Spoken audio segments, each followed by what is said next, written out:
കടിക്കല്ലേ മുറിഞ്ഞിരിക്കുക പോലെ പോയിരിക്കുക. ഇതൊക്കെ എന്തിന്റെ കേടാടാ മക്കളെ? നട്ടലില്ലാതായി പോയല്ലോ. ഒരു പെണ്ണിന്റെ സബ്സ്ക്രിപ്ഷൻ എടുത്തിട്ട് അത് കണ്ട് ആസ്വദിച്ചിട്ട് അവൻ സ്ക്രീൻഷോട്ട് എടുത്ത് അവന്റെ പറയുന്നില്ല, അവൻ എടുത്ത് പുറത്ത് വിട്ടേക്കുന്നു. നാണം കെട്ട നാറി. ആ കടിച്ചോട്ടെ എന്ന് രേണുസുതിയോട് ചോദിച്ചപ്പോ എന്നെ കടിക്കാൻ പറയണോ? കടിച്ചോട്ടെ എന്ന് ചോദിച്ചാൽ കടിക്കല്ലേ എന്നല്ലേ പറയാൻ പറ്റത്തുള്ളൂ. പിന്നെ എന്റെ ചുണ്ട് വന്ന് കടിക്കാൻ ഞാൻ പറയണോ? വേറെ എന്തൊക്കെ കാണിക്കുന്നില്ല സബ്സ്ക്രിപ്ഷൻ? നീ വേറെ ആൾക്കാരൊക്കെ ഇതൊന്നും നീ എന്താടാ ഇടാത്ത, പുറത്ത് ലീക്ക് ചെയ്യാത്തത്? നിനക്കൊക്കെ പേടി.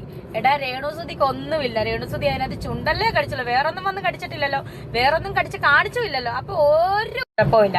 നീയൊക്കെ ഇതിലപ്പുറം ചെയ്യുന്ന എനിക്കറിയാം. അതുകൊണ്ട് എല്ലാവർക്കും പുതിയൊരു വീഡിയോയിലേക്ക് സ്വാഗതം. കുറച്ച് മുമ്പെയാണ് നമ്മൾ രേണുസുതിയെ കുറിച്ചിട്ടൊരു വീഡിയോ ഇട്ടത്. വേറൊന്നുമല്ല, രേണുസുതിയുടെ എക്സ്ക്ലൂസീവ് ലൈവ് ലീക്ക് ആയതിനെ കുറിച്ചിട്ടുള്ള വീഡിയോ ആയിരുന്നു. അപ്പം നമുക്ക് എല്ലാവർക്കും അറിയാവുന്നതുപോലെ തന്നെ ഈ സബ്സ്ക്രിപ്ഷൻ കാണണമെങ്കിൽ സബ്സ്ക്രൈബേഴ്സിന് മാത്രമേ കാണാൻ പറ്റത്തുള്ളൂ. ഏകദേശം 399 രൂപ 299 രൂപയൊക്കെ മുടക്കി ഒരു മാസത്തേക്കിന് അവരുടെ സബ്സ്ക്രിപ്ഷൻ എടുത്തു വെച്ചിരിക്കുന്നവർക്ക് അവരിടുന്ന എക്സ്ക്ലൂസീവായിട്ടുള്ള ഫോട്ടോസ്, വീഡിയോസ്, ഇതേപോലെ ലൈവുകളൊക്കെ കാണാനായിട്ട് പറ്റും. അങ്ങനെ അവരുടെ വീഡിയോ കണ്ട ഒരാൾ അത് എടുക്കുകയും അത് കോപ്പി ചെയ്ത് റിയാക്ഷൻ വീഡിയോ ചെയ്യുന്നവർക്കും അല്ലാതെ സമൂഹ മാധ്യമങ്ങളിലൊക്കെ അത് പ്രചരിപ്പിക്കുകയുണ്ടായി. അത് രേണുസുതി സബ്സ്ക്രിപ്ഷൻ തുടങ്ങിയ സമയത്ത് തൊട്ടൊരു ഫോട്ടോ ഇട്ടാൽ പോലും അത് ലീക്ക് ആവുന്നുണ്ട്. അപ്പൊ രേണുസുതി ലേറ്റസ്റ്റ് ആയിട്ട് ഇട്ട വീഡിയോ ആണ് ഇപ്പൊ ലീക്ക് ആയിട്ടുള്ളത്. അതൊരു ലൈവാണ്, 9 മിനിറ്റുള്ള ഒരു ലൈവാണ്. വളരെ വൃത്തികെട്ട ഒരു ലൈവ് എന്ന് വേണം പറയാനായിട്ട്. പറയുമ്പോൾ രേണുസുതി അതിൽ തുണിയൊന്നും ഒരു കാണിക്കുന്നില്ല. അതിനോട് സാമ്യമായ കാര്യങ്ങളൊക്കെ അതിൽ കാണിച്ചു വരുന്നുണ്ട്. അതുകൊണ്ട് തന്നെ നമുക്ക് രേണുസുതിയെ ഒരിക്കലും സപ്പോർട്ട് ചെയ്യാൻ പറ്റത്തില്ല. ആ വീഡിയോ കണ്ട എല്ലാവരും പറയുന്നു, ഈ വീഡിയോ കണ്ടിട്ട് ഛർദ്ദിക്കാൻ വരുന്നു, അറപ്പ് തോന്നുന്നു, ഇവരൊരു സ്ത്രീയാണോ, സ്ത്രീകൾക്ക് തന്നെ അപമാനമാണ്, അങ്ങനെയുള്ള കാര്യങ്ങളൊക്കെ കമന്റ് ബോക്സിലൂടെ പറയുന്നുണ്ടായിരുന്നു. അപ്പൊ അത്രയും നെഗറ്റീവ് രേണുവിന് കിട്ടിയ ഒരു വീഡിയോ ആണിത്. അതിന്റെ ഒരു ചെറിയൊരു ഭാഗം മാത്രമാണ് ഞാൻ ഈ വീഡിയോയുടെ ആദ്യം കാണിച്ചിട്ടുള്ളത്. കുറെ നെഗറ്റീവ് കിട്ടിയത് കൊണ്ട് തന്നെ രേണു അതിന് മറുപടിയായിട്ട് വരുന്നുണ്ട്. ഇപ്പം എന്റെ ചുണ്ട് പൊട്ടിയത് ഞാൻ ജസ്റ്റ് ഒന്ന് കാണിച്ചതേ ഉള്ളെന്ന്. ആ ചുണ്ട് വെച്ച് എന്തോരം കോപ്രായമാണ് ആ ഒരു വീഡിയോയിൽ കാണിക്കുന്നത്. എന്നിട്ടാണ് വന്ന് ഇത്രയും വിശദീകരണങ്ങൾ തരുന്നത്. എന്നിരുന്നാലും ഒരാളുടെ സബ്സ്ക്രിപ്ഷനിൽ അയാൾ കാണിക്കുന്നത് ഇങ്ങനെ പബ്ലിക്കിൽ എടുത്തിടുന്നത് നല്ലതാണെന്നല്ല ഞാൻ പറഞ്ഞു വരുന്നത്. അയാൾ ഒരിക്കലും ഞാൻ സപ്പോർട്ട് ചെയ്യത്തില്ല. രേണു ചെയ്യുന്നത് വെച്ച് നോക്കുമ്പോൾ അയാൾ ചെയ്യുന്ന ഒന്നും ആണെന്ന് എനിക്ക് തോന്നുന്നില്ല. അപ്പം അങ്ങനെ ചെയ്യണം എന്ന് ഞാൻ പറയുന്നില്ല. പക്ഷേ ഇങ്ങനെ ചെയ്യുന്നത് കൊണ്ട് രേണു ഇത് സ്റ്റോപ്പ് ചെയ്യുവാണെങ്കിൽ അത് വളരെ നല്ല കാര്യമാണ്. എന്താണെങ്കിലും രേണു ഇത് സ്റ്റോപ്പ് ചെയ്യുവോ ഇല്ലയോ, അല്ലെങ്കിൽ സബ്സ്ക്രിപ്ഷൻ ലൈവ് ലീക്ക് ആയതിനെ കുറിച്ചിട്ട് രേണു എന്താണ് പറയുന്നത് നമുക്കൊന്ന് കണ്ടാലോ. രേണുസുതിയുടെ വീഡിയോ ലീക്കായെന്ന് പറഞ്ഞ് ഒരുത്തൻ ഇട്ടിട്ടുണ്ട്. ഇവനൊക്കെ സബിനകത്ത് കയറിയിരുന്ന് ആസ്വദിച്ചിട്ടാണ് ഇവനൊക്കെ ഇങ്ങനെ പുറത്ത് വിടുന്നത്. സത്യം പറഞ്ഞാൽ അതൊരു ലൈവായിരുന്നു. സബിനകത്ത് ലൈവ് പോയതല്ല, ഞാൻ ആൾക്ക് പേഴ്സണലി ചാറ്റ് ചെയ്തോ വീഡിയോ കൊടുത്തോ അല്ല. ആദ്യം നിങ്ങൾ തെറ്റിദ്ധരിക്കരുത്. ഞാൻ ഇന്നലെ ഉച്ചയ്ക്ക് ലൈവ് പോയതാണ്, മനസ്സിലായി. ഒരുപാട് നാളായി ലൈവ് പോയിട്ട് അങ്ങനെ ലൈവ് പോയതാണ് ഞാൻ. ആ ലൈവ് പോയ വീഡിയോ ആണ് ആസ്വദിച്ചിട്ട് സ്ക്രീൻഷോട്ട് എടുത്ത് പുറത്ത് വിട്ടിട്ടുള്ളത്. ഏത് നാറിയാണേലും എടാ നാണം കെട്ട നാറികളെ, ഇതൊക്കെയാണോ നിന്റെ പരിപാടി? നാണമില്ലാത്ത നാറികളെ. എടാ എന്റെ ചുണ്ട് നിങ്ങൾ നോക്ക്, ഇത് കണ്ട, ഈ ചുണ്ട് പൊട്ടിയിരിക്കണം. കുറച്ച് ദിവസമായിട്ട് എന്തോ കാലാവസ്ഥയുടെ പ്രശ്നമാണെന്ന് തോന്നുന്നു, ചുണ്ടെല്ലാം പൊട്ടിയിരിക്കുകയാണ്. അപ്പൊ ഞാൻ അതാണ് ലൈവിൽ വന്ന് കാണിച്ചു തന്നത്, നിങ്ങളുടെ ഇങ്ങനെ കാണിച്ചു തന്നത്, മനസ്സിലായോ? നീ എന്താ ഓർത്ത ഞാൻ ഇനി ലൈവ് പോകത്തില്ലെന്ന് പറഞ്ഞില്ല. ഞാൻ ഇനിയും ലൈവ് പോകും. എനിക്ക് നിന്നെ പേടിച്ചിട്ടേ ലൈവ് പോകാതിരിക്കാൻ പറ്റത്തില്ല. നീ വന്ന് ഇനി സ്ക്രീൻഷോട്ട് എടുത്ത് പുറത്ത് വിടടാ. അപ്പൊ സബ്സ്ക്രിപ്ഷൻ ലൈവ് ലീക്ക് ആയതിനു ശേഷം രേണുവിന്റെ ഭാഗത്തു നിന്ന് ഒരു എക്സ്പ്ലനേഷനുമായിട്ട് വന്നതിന്റെ ഒരു വീഡിയോ ആണ് നിങ്ങളിപ്പോൾ കണ്ടത്. അതിൽ നിന്നും രേണു ഇച്ചിരി ഒന്ന് പ്രൊവോക്ക് ആയിട്ടുണ്ട്. സബ്സ്ക്രിപ്ഷൻ ലൈവ് ലീക്ക് ആയതിനെ തുടർന്ന് റിയാക്ഷൻ വീഡിയോ ചെയ്തിട്ടുള്ളവരെ കുറിച്ചിട്ടും അവരുടെ പേഴ്സണൽ സ്പേസ് ആണ് ഈ സബ്സ്ക്രിപ്ഷൻ എന്ന് പറയുന്നത്. അത് എത്രത്തോളം പേഴ്സണൽ ആണെന്ന് എനിക്കറിയത്തില്ല. കാരണം ഒരാള് തന്റെ കയ്യിൽ ഇരിക്കുന്ന 200-300 രൂപയൊക്കെ കൊടുത്ത് അത് കാണുമ്പം അത് ഒരു സാധനം വാങ്ങിക്കുന്നതിന് തുല്യമല്ലേ. അപ്പൊ അതിലെന്ത് കാണിച്ചാലും അത് ഡൗൺലോഡ് ചെയ്ത് വെക്കാനുള്ള ഒരു അർഹത അവർക്കുണ്ടല്ലോ.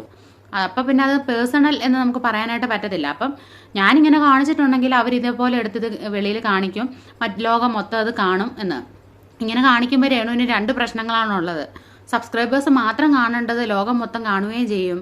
അതുപോലെ തന്നെ എന്തിനു ചുമ്മാ പൈസ കൊടുത്തിത് കാണുന്നു, നാളെ ഇവരിടുന്ന കാര്യങ്ങൾ അതേപടി യൂട്യൂബിലും മറ്റ് സോഷ്യൽ മീഡിയയിലൊക്കെ വരുന്നുണ്ടല്ലോ എന്ന് ഓർത്തിട്ട് ഇവരുടെ സബ്സ്ക്രൈബേഴ്സിന്റെ എണ്ണവും കുറയുന്നു. അപ്പൊ പിന്നെ പൈസയാണല്ലോ മുഖ്യം. അതുകൊണ്ട് തന്നെ രേണുസുതി പറയുന്നുണ്ട് ഇനിയും ഞാൻ ഇടും, അപ്പം നിനക്കൊക്കെ എന്നാ ചെയ്യാൻ പറ്റുമെങ്കിലും ചെയ്തോ, ഇനിയും ഞാൻ ഇടും എന്നൊക്കെ പറയുന്നുണ്ട്.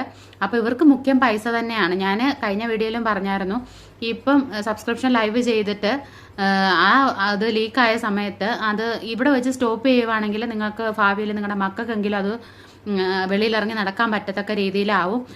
ദൈവത്തെ ഓർത്ത് ഇവിടെ വെച്ച് സ്റ്റോപ്പ് ചെയ്യാമെന്ന് പറഞ്ഞിട്ടുണ്ടായിരുന്നു. പക്ഷേ ഈ ഒരു വീഡിയോയിൽ രേണു കൺഫേം ആയിട്ട് പറയുന്നുണ്ട് ഞാനിത് പിന്നെ ഇനിയും വീഡിയോ ഇടും, എൻ്റെ വീഡിയോസൊക്കെ കണ്ട് ആസ്വദിച്ച് അല്ലെങ്കിൽ എൻ്റെ സബ്സ്ക്രിപ്ഷനിൽ വന്ന് എല്ലാം കണ്ടതിന് ശേഷം അത് മറ്റുള്ളവർക്ക് ഷെയർ ചെയ്യുന്ന ആളെയും വളരെ രൂക്ഷമായിട്ട് രേണു സംസാരിക്കുന്നുണ്ട്. അപ്പം ഇനി ഇത് നിർത്താൻ പ്ലാനൊന്നുമില്ല, എന്നിരുന്നാലും നിർത്താൻ പ്ലാനൊന്നും ഇല്ലെന്നും പറഞ്ഞ് നാളെയും ചേച്ചിയുടെ വീഡിയോസ് വന്നെന്നും പറഞ്ഞ് നമ്മളതൊന്നും എടുത്ത് റിയാക്ട് ചെയ്യത്തില്ല കേട്ടോ. ഒരു വീഡിയോ വന്നപ്പോൾ ചേച്ചി നിർത്തുമായിരിക്കും എന്നോർത്ത് ഒരു മണ്ടത്തരത്തിൽ ആ ഒരു ബുദ്ധിയിൽ നമ്മളൊന്നും എടുത്ത് റിയാക്ട് ചെയ്തതാണ്. പക്ഷേ ചേച്ചി അത് നിർത്താൻ പ്ലാൻ ഇല്ലാത്ത സ്ഥിതിക്ക് നമ്മളിനി പറഞ്ഞിട്ട് കാര്യമില്ല. നമ്മളിപ്പോൾ എന്താ പറയുക, അടിച്ചിട്ട് കാര്യമില്ലെന്ന് പറഞ്ഞാൽ ആ വഴി അങ്ങ് വിട്ടേക്കുക എന്ന് പറഞ്ഞ പോലെ ചേച്ചി നനഞ്ഞു, ഇനി കുളിച്ച് കയറാന്നുള്ള വിചാരമാണ് ചേച്ചിക്ക്. അപ്പോൾ പിന്നെ നമ്മൾ ഉപദേശിച്ചിട്ടും അല്ലെങ്കിൽ ഒരു സഹോദരി എന്നുള്ള നിലയ്ക്കോ അല്ലെങ്കിൽ ഒരു ഫ്രണ്ട് എന്നുള്ള നിലയ്ക്കോ നമുക്കൊന്ന് ഉപദേശിക്കാമല്ലോ. പക്ഷെ അതൊന്നും കൊടുത്തിട്ട് കാര്യമില്ലാത്ത ആ ഒരു ലെവലൊക്കെ കഴിഞ്ഞു പോയി. ചേച്ചി ഇനി ഇതിൻ്റെ അപ്പുറമായിട്ട് തിരിച്ചു വരും. അപ്പം നമുക്ക് ഈ ചേച്ചിയുടെ സബ്സ്ക്രിപ്ഷനും നോക്കിക്കൊണ്ടിരിക്കാൻ സമയമില്ലാത്തത് കൊണ്ട് അത് വരുമ്പോൾ വീഡിയോ ഇടാനൊന്നും പറ്റത്തില്ല. അപ്പം സബ്സ്ക്രിപ്ഷനെ കുറിച്ചിട്ട് നമുക്കിനി കൂടുതൽ വീഡിയോ ഒന്നും ഇല്ലാത്തത് കൊണ്ട് this is my last video. വേറൊന്നും കൊണ്ടല്ല, നമുക്ക് കുറച്ച് ഉളുപ്പുണ്ടേ ചേച്ചിക്ക് ഇല്ലെങ്കിലും, അതുകൊണ്ടാണേ. പിന്നെ അത്ര ഏതെങ്കിലും രീതിയിൽ നമ്മൾ പ്രതികരിക്കേണ്ടതായ രീതിയിൽ എന്തെങ്കിലും വന്നെങ്കിൽ അന്നേരം നോക്കാം. ഞാൻ കഴിഞ്ഞ വീഡിയോയിൽ പറഞ്ഞതുപോലെ രേണുസുതി എന്ത് ചെയ്താലും നമുക്ക് കുഴപ്പമില്ല. അവർ ആൽബത്തിൽ അഭിനയിക്കുവോ, ഷോർട്സ് ഡ്രസ്സ് ഇടുവോ, വേറെ വിവാഹം കഴിക്കുവോ, ഇതൊന്നും നമ്മുടെ പ്രശ്നമേ അല്ല. ചേച്ചിക്ക് ഒരു വിചാരമുണ്ട്, ചേച്ചി എന്ത് ചെയ്താലും പ്രശ്നമാണ്. ചേച്ചി അത് പ്രശ്നമാക്കാൻ വേണ്ടിയാണ് ഇങ്ങനെ വീഡിയോസ് ഇടുന്നതെന്ന് നമുക്ക് അറിയാം, അത് വേറെ കാര്യം. പിന്നെ അതൊന്നും നമുക്കൊരു പ്രശ്നമുള്ള കാര്യമല്ല. ചേച്ചി മദ്യപാനത്തെയൊക്കെ പ്രൊമോട്ട് ചെയ്യുകയും ഡബിൾ മീനിങ്ങിൽ സംസാരിക്കുകയും സബ്സ്ക്രിപ്ഷനിൽ വന്ന് ഇതേപോലുള്ള കാര്യങ്ങൾ കാണിക്കുകയും 10-21 വയസ്സുള്ള ചെറുക്കന്മാരൊക്കെ ഇപ്പോൾ ലഹരിക്കൊക്കെ അടിമയായ ഒരുപാട് ചെറുക്കന്മാരുണ്ട്. ഇതൊക്കെ കണ്ടിട്ട് ആരുടെങ്കിലും മക്കട്ടോട്ടൊക്കെ കയറിയെങ്കിൽ എന്ത് ചെയ്യും? അപ്പം ഇതൊക്കെ മുളയിലേ നുള്ളേണ്ട കാര്യങ്ങൾ തന്നെയാണ് ചേച്ചി. കാരണം നമ്മുടെ യൂട്യൂബിൽ തന്നെ ഇപ്പോൾ കുറേ എണ്ണമുണ്ട്.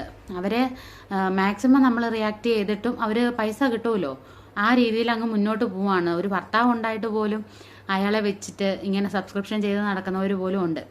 അപ്പം നിങ്ങൾക്കറിയാലോ. അപ്പം അവരോടൊന്നും ഇനി പറഞ്ഞിട്ട് കാര്യമില്ല. ഭാവിയിൽ ഇന്നവളുടെ മകനല്ലേ നീയും അങ്ങനെ അല്ലേ എന്നൊക്കെ ചോദിച്ചാൽ കൊച്ചിൻ്റെ അടുത്ത് ആരെങ്കിലും ഈ രീതിയിൽ അപ്രോച്ച് ചെയ്യാൻ പോകുമ്പോഴാണ് ചേച്ചി ഇതിൻ്റെയൊക്കെ പരിണിത ഫലം അനുഭവിക്കാനായിട്ട് പോകുന്നത്. ഒന്നും കൂടെ ഞാൻ പറയുകയാണ്, ഇവിടെ വെച്ചെങ്കിലും സ്റ്റോപ്പ് ചെയ്യുമായിരുന്നെങ്കിൽ നിങ്ങൾക്ക് ഉള്ള പേര് തീർത്തും കളങ്കപ്പെട്ട, നിങ്ങൾക്കുള്ള ആ ഒരു പേര് തീർത്തും കളങ്കപ്പെട്ടു പോകാതെ കാത്തു സൂക്ഷിക്കാനായിട്ട് പറ്റും. ഇല്ലെങ്കിൽ വേറെ പല പേരുകളും നിങ്ങൾക്ക് ലഭ്യമാകും. അപ്പോൾ എന്ത് വേണമെന്ന് ചേച്ചി തീരുമാനിച്ചോ. അപ്പോൾ ഇന്നത്തെ വീഡിയോ ഇത്രയേ ഉള്ളൂ. മറ്റൊരു വീഡിയോ ആയിട്ട് വീണ്ടും കാണാം. ബൈ.